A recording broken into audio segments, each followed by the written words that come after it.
네, 안녕하세요. 오늘은 학생 입시 컨설팅, 학생부 교과, 많이 뽑는 인서울 대학에 대해서 조금 알아보도록 하겠습니다. 이게 오픈 채팅에서 1대1 상담도 좀 받고 있으니까요. 궁금한 거 있으시면 언제든지 연락 받으시면 좋을 것 같아요. 일단 기사 내용부터 볼게요. 기사 내용은 매일경제에서 쓴 내용이고요. 학생부 교과 전형을 이제 주목할 만하다라고 얘기가 나오고 있어요. 근데 정치적인 거는 이제 같이 읽어보면서 여러분들하고 얘기 나누면 좋을 것 같아요. 일단은 비교적인 경쟁률이 낮다라고 얘기가 나오는데요. 경쟁률이 낮다라고 얘기하는 거는 이제 학생부 교과 같은 경우는 내신 성적으로 어느 정도 이제 성적권이 나와 있습니다. 이렇게 어느 정도부터 어디까지 몇 등급부터 몇 등급까지 이런 게 나와 있기 때문에 그런 것들을 정확하게 이제 학생들이 알아볼 수 있는 방법이 있기 때문에 너무 터무니없는 성적대에 있는 학생들이 경쟁하지는 않는다. 그래서 경쟁률이 조금 낮고요. 충원율 같은 경우는 이제 여러 교과 전형, 그 교과 전형으로 한 세 개를 썼다라고 하면은 A 대학, B 대학, C 대학 이렇게 썼다라고 하면은 보통 이렇게 등급권이 비슷하기 때문에 A 대학 붙은 애들이 B 대학, B 대학 붙은 학생들이 C 대학 붙은 확률이 높아요. 그래서 이제 얘네들이 이제 이렇게 붙은 학생이 A 대학을 선택하고 BC 대학은 포기를 한다. 그러면 BC 대학에서 예비 번호를 받았던 학생들이 이제 충원이 될 수 있기 때문에 그런 거가 이제 높은 충원율을 보인다. 그러니까 예비 번호인 학생들도 충분히 합격 가능성이 있다. 그리고 밑에 보면은 최저 학력 수준을 충족하지 못하는 학생들에 인해서 실질 경쟁률이 낮아진다. 그러니까 최저 학력을 못 맞추면은 일단은 이건 지원 자체의 의미가 없다는 소리입니다. 그러니까 가장 교과 전형에서 가장 중요한 건 이 최저 학력을 맞출 수 있느냐 없느냐.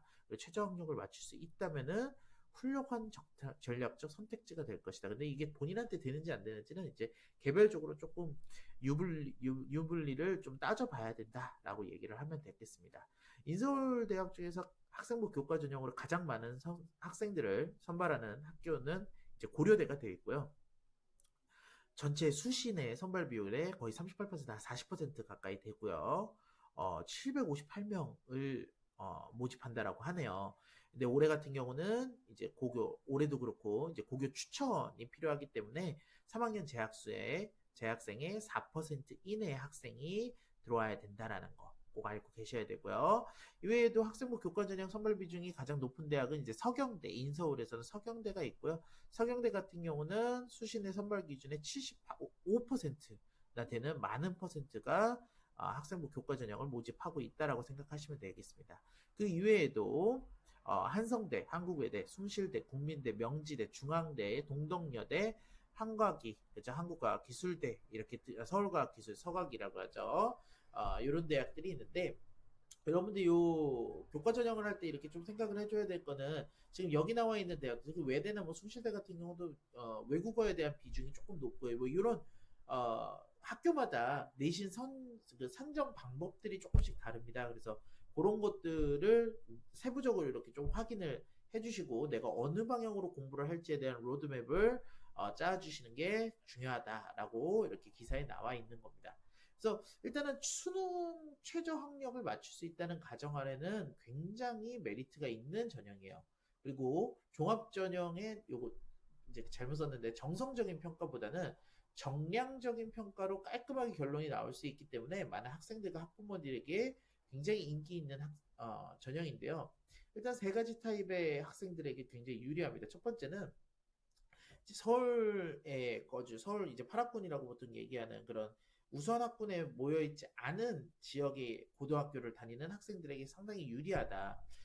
우리가 특목자사고 같은 경우도 그렇고, 서울뿐만 아니라 전국에 있는 이제 학군지에 있는 학교들은 내가 아무리 유수하다라고 하더라도 내신 성적이 잘 나오지 못할 때가 있어요. 하지만 그런 학군지를 제외한 우수한 학생이 다른 학교에 학군지가 아닌 학교에 위치해 있을 때는 내신 성적이 상대적으로 더 비슷한 실력 대비 더 높은 내신 성적을 가질 수 있다. 그리고 이런 높은 내신 성적을 가졌을 때는 다른 부수적인 거를 생각하기보다는 이 높은 내신 성적의 메리트를 장점을 살릴 수 있는 전형은 교과 전형밖에 없다라고 생각하시면은 더 좋을 것 같고요. 특히나 이제 고2 때 특목자 사고를 준비를 하지 않으셨던 학생들 같은 경우는 자동봉진이나 뭐 생기부 이런 것들을 만드는 게 조금 어려울 수 있어요. 그래서 내신 성적을 가지고 공부를 하는 거고, 뭐 내신 성적과 함께 수능 최저를 같이 준비한다면은 더할 나위 없는 대입 전형으로 알맞은 선택이 될 수 있다라는 거 여러분들이 알아주셨으면 좋겠습니다. 특히나 우리 인천 지역 학생들 같은 경우는 특목자 사고와 다른 학교들의 이제 갭차가 조금 나기 때문에 제가 알기로는 뭐 여느 지역에서 인천 내에서도 이제 학군지가 아닌 곳으로 일부러 고등학교를 와가지고 내신 성적을 딸려는 학생들이 있고 현재 그렇게 진행되고 있습니다. 이거 뭐 있는 걸로 알고 있어요라고 얘기하는 것도 아니고 그렇게 하고 있어요. 제가 알고 있는 지역, 제가 저기 뭐야 컨설팅하는 지역 내에서는 그런 식으로 진행이 되기 때문에 여러분들도 그런 부분들을 정확하게 알고 상담을 받거나 아니면 방법을 찾으셔야 된다라는 거. 그리고 두 번째, 예습이 많이 되어 있지 학생들 예습이 많이 되어 있지 않는다라는 얘기를 한다면은 한 학기 이상이 예습이 되어 있지 않는다는 거예요. 보통은 우리가 특목자사고를 준비를 하거나 고등학교 내신에 대한 것들을 미리 준비하는 학생들은 보통 1년에서 한 2년 정도 이렇게 준비를 하는데 그거에 따라서 이제 내신 성적이 조금 많이 나뉘는 경향들이 있어요. 근데 이런 학생들 같은 경우는 고등학교 예습이 많이 되어 있지 않거나 학교에서 내주는 중학교하고 고등학교 학습량은 굉장히 많이 차이가 나거든요. 뭐 이제 적어도 한 10배 정도라고 저는 보통 얘기를 말씀을 드리는데 이런 학습량과 수행평가만으로도 벅찬 학생들이 있습니다. 근데 이런 학생들한테 생기부에 들어가 있는 자동봉진이라든지 여러 가지 활동을 추가적으로 요구하는 거는 굉장히 무리가 될 수 있어요. 시간적으로도 무리가 되고요. 학생 체력적으로도 무리가 되고요. 이 체력적인 부분이 무너지게 되면은 정신적인 부분도 굉장히 힘들어질 수가 있습니다. 그래서 포기하는 학생들이 많고요. 남자아이들 같은 경우는 뭔가 적극적이지 않기 때문에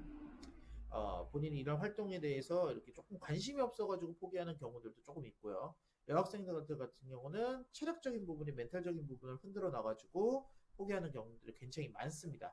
그래서 이런 학생들은 보통 이제 자기가 가지고 있는 역량이라든지 시험 기간의 컨디션에 따라서 잘하는 학생들 같은 경우는 뭐 2등급까지 올라가는 학생들도 있고요. 보통 이제 나머지 등급은 이제 4, 5, 6등급 뭐 이렇게 들어갈 수가 있는데요. 이런 학생들 같은 경우는 필수적으로 내신에 포커스를 맞추는 게 가장 중요하고요. 특히나 국영수 탐구에서도 본인이 가져가려는 탐구만 좀 집중을 해주셔가지고 모의고사 성적까지 같이 케어하는 게 가장 중요합니다. 그래서 뭐 우리 학원 같은 데서도 이제 프로그램을 짤 때 내신 성적하고 그 내신에서 공부한 것들을 모의고사에서 공부한 것들을 내신에서 이렇게 연계돼서 공부하는 경우들이 있거든요. 그래서 이런 연계된 공부 방법들로 성적을 관리해 줘야 되고요. 특히나 2학년 1학기 정도까지는 한 과목 정도 우리 뭐 이과나 문과나 상관없이 탐구 과목의 한 과목 정도는 자기가 수능까지 가져갈 수 있도록 마스터가 좀 되어 있어서 한 네 과목 정도는 준비를 해줘야 된다. 요 탐구 과목 공부하는 방법이나 공부하는 커리큘럼에 대해서는 나중에 또 다시 한번 말씀드리도록 하겠습니다. 또 세 번째 이 교과 전형 같은 경우는 성적이 많이 저조한 학생들이 굉장히 유리해요. 뭐 저조한데 유리하다 뭐 이런 얘기를 말씀을 드리는 게 아니고 성적이 저조한 학생들이 이 교과 전형에 대해서 조금 자세하게 파헤치면은 그래도 들어갈 수 있는 틈이 있다는 말씀입니다. 이런 성적이 저조한 학생들 같은 경우는 모든 과목을 소화하기 힘들어요. 우리 뭐 국영수 과목 그리고 탐구 한 두 과목 정도 그리고 거기 예체능까지 포함하면 한 8과목에서 한 10과목 정도 이렇게 되는 과목들을 모두 다 공부하기는 이 친구들은 굉장히 어려울 수 있고요. 그래서 자기가 잘하는 학교, 잘하는 과목, 그리고 자기가 흥미 있게 공부할 수 있는 과목을 선택을 해가지고 그 과목에 조금 집중을 해주는 겁니다. 그랬을 때 이 경기 충청권 학교들에서는 모든 과목이 아닌 학기당 두 과목 혹은 학년당 10과목 등 이제 본인이 잘 못하는 약점은 약점이 될 수 있는 교과목은 감추고 내신 성적은 감추고 장점이 될 수 있는 내신 성적은 극대화할 수 있는 전형들이 좀 있거든요. 그래서 그런 것들을 상세하게 이렇게 찾아봐가지고 본인에 맞는 학교를 선택해 주는 게 좋다. 그래서 요 한두 과목 본인이 관심 있는 과목의 성적을 끌어올릴 수 있다면은 전체 성적이 들어가는 종합전형보다 훨씬 더 좋은 성적을 갖게 될 수 있고요. 그리고 다른 여차 활동보다는 본인이 원하는 그런 교과 과목만 공부하기 때문에 마음의 짐도 조금 덜 수 있다라고 생각이 듭니다. 입시라는 거는 꼭 합격이라는 문자가 올 때까지 들어가는 무한한 경쟁이에요. 그래서 꼭 학생들이 마침표가 찍을 수 있게 이 멘탈 그리고 체력적인 관리 이런 것들로 이제 합격까지 관리할 수 있게 저희가 생각을 하고 있습니다. 꼭 우리 인천 학생들 최고의 선생님과 함께 좋은 대입 그리고 성공하는 성공적인 대입이 되시길 바랄게요. 감사합니다.